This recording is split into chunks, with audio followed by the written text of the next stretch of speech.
What's going on, y'all? Welcome back to another episode of Raw Reacts. I got a great episode for today, but I need y'all to like, comment, subscribe. I'm going to hold my commentary to the end of this one. Let's go, baby. All right, so fill us in. A big part yesterday was them going through text messages, the defense attorneys, because they were, right now, they are fighting to prove that Cassie was a willing participant in the Freakoffs, that there was no force, there was no coercion. So they going through these text messages. Basically, it was a ton of them. And she's in the text messages saying she's down for the Freakoff. Also, she's in these text messages planning, like, you know how she said Puff was the ultimate choreographer of these things? She's giving very much Lorianne Gibson. She was choreographing her dang self in these text messages. So what they did was, which I thought was, like, again, brilliant, and it blew the prosecution's setup up. The day that Diddy and Cassie got into that fight at the Intercontinental Hotel, the video that CNN dropped, when the prosecution presented the narrative around it, like, okay, let's give y'all some background info, they only used like 3 texts from the day of March 5th. The defense attorneys was like, let's go back to March 3rd. And let's lead you into where the prosecutors, y'all talked about text messages. And that was 2017, right? 2016. 16. Okay. Yes. So when they took it back, it was such a different conversation.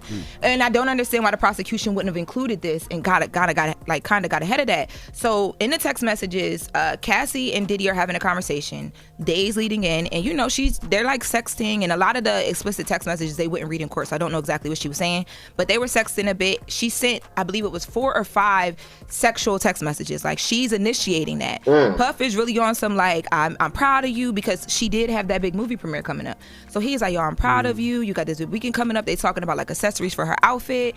And then she's like, so it gets to the weekend, right? It gets to the day that they did that Freakoff, and she's trying to figure out what her plans are. And he's like, okay, well, I'm down to do whatever you want to do. Let me know what you got going on. So she's like, I want to see my baby. And then they start, and now they're having a conversation about the Freakoff, and he's telling her, since you want to do this, you plan it.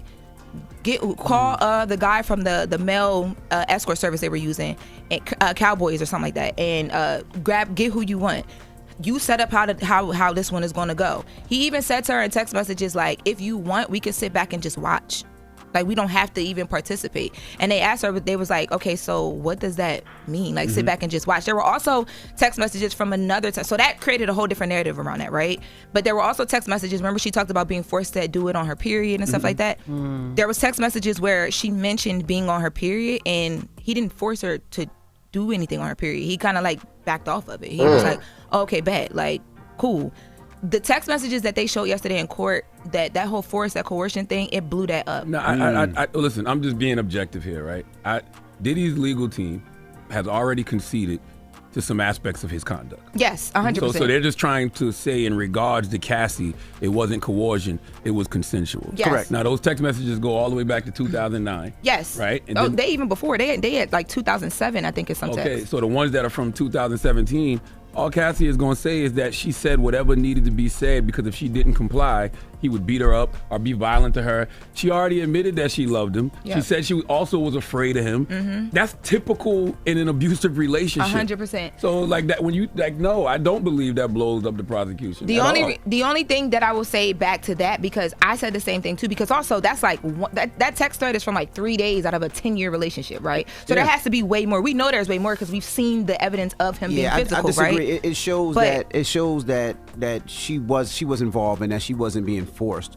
But I think they. But what if she was afraid? When she takes this, when next time she takes a stand and they ask, when she texts him to ask about it, I think it's going to show that she wanted to do it just as much as he wanted to do it. No, but she said she already has contextualized that. Right. She contextualized that her first couple of days in court by saying, I did whatever I had to do and said whatever I had to say in order not to get my freaking face beat. But I think so. Seeing that, and that's what I'm saying, because like, for instance, there was one text from 2009. That's the one where she says, to correct it. That's the one where she directly says, I'm always down to Freakoff. And then later she talks about how she wants it to be like, she wants it dirty, like she wants it aggressive, she wants it whatever. So that, you know why they did that, because they're trying to show if he was aggressive at all. She asked for that, but she was down with it. Yeah, but I just think that, like, in the text messages leading up to that Intercontinental video, he was so gentle in the conversation. Like, but she also said she didn't want a woman in that position. She didn't want him with any other woman. She wanted to be the only woman. Yeah. But the Cassie thing,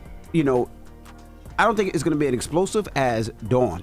and James Cruz, right? And the reason I think Dawn Richard, because they both announced yesterday they're going to be on the witness stand, is there was no that we know of relationship. So this is straight off of. We might find out why Q was crying in that Vlad TV interview. You're right. Yeah. And same thing with James Cruz. James Cruz was the manager. So the fact that the prosecution so is calling James Cruz, and the fact that the prosecution is calling Dawn. Cassie said that James Cruz and D-Rock cried one time when they saw her get beat up. But listen, can it get more explosive than nut on a nipple? Another man's nut? Yes. Rubbed on a nipple? You think he gonna get better than that? The oil being warmed up? Yes, because Dawn Richards was there, and there's no love for him. So she's not letting anything back. I'm sure Cassie's still being a little sensitive. But James Cruz and Dawn, those will be explosive. And also, too, Lauren, you said something. And James Cruz was his ex-manager, by the way. You said something, right? You said something about, Diddy was being gentle in text messages. That means nothing. Because we saw the hotel video. So you can be gentle in a text message, but then in person. No. The only reason I brought that up is because we saw the hotel video, but when Cassie talked about the hotel video in court, the way that she framed how the lead up to that was, like even their interaction while she was on stand, it came off as very much like aggressive. Oh my God, I'm just here. I don't want to be here. My body is being like used, bruised, and like almost like literally like a sex slave almost. But then you see the conversation, and he's like, "We shouldn't do the Freakoff because you got this big movie premiere. Let's start early so you can get some rest." You gotta take it. Basically, he's trying to look out for her in that situation. She wanted to do the Freakoff right before she went to work. Yeah, but he kept saying that. He was like, "Too bad you got work. Too bad you got work. Right. We should do it early. You should get rest."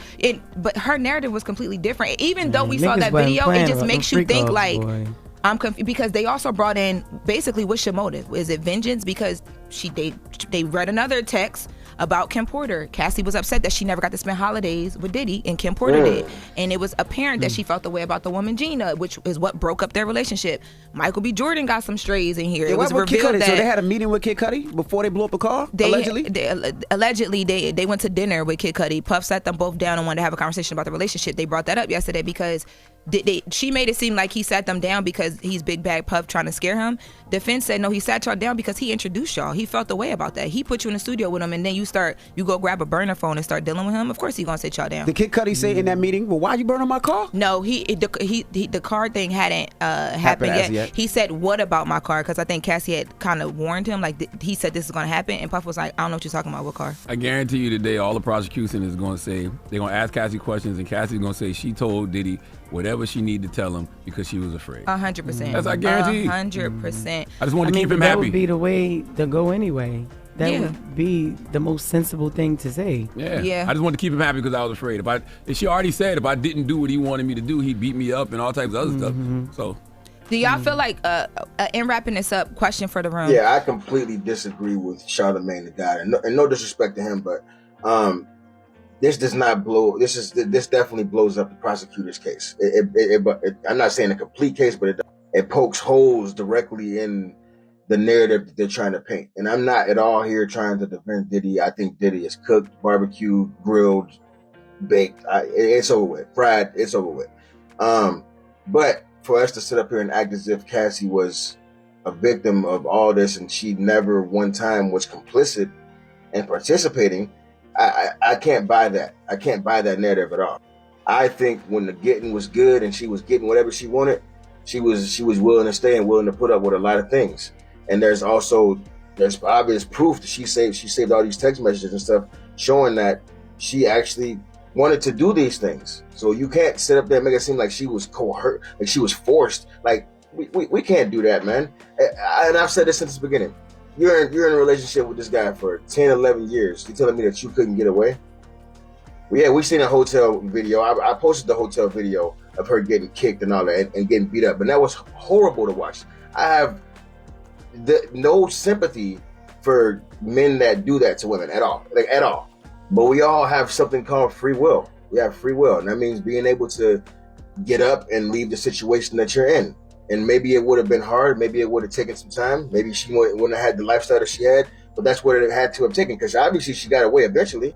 She went off, got married, had kids and all that. But I truly don't like that she's trying to frame herself as a complete victim. You are a victim of an abusive relationship. You are not a victim of being a sex slave. That wasn't what was going on. She was enjoying it just as much as Diddy was a lot of the times, maybe even more. And we could say she was terrified and scared for her life, but that's not what these text messages show, man. Let me know what y'all think though. Like, comment, subscribe. Let's go, baby.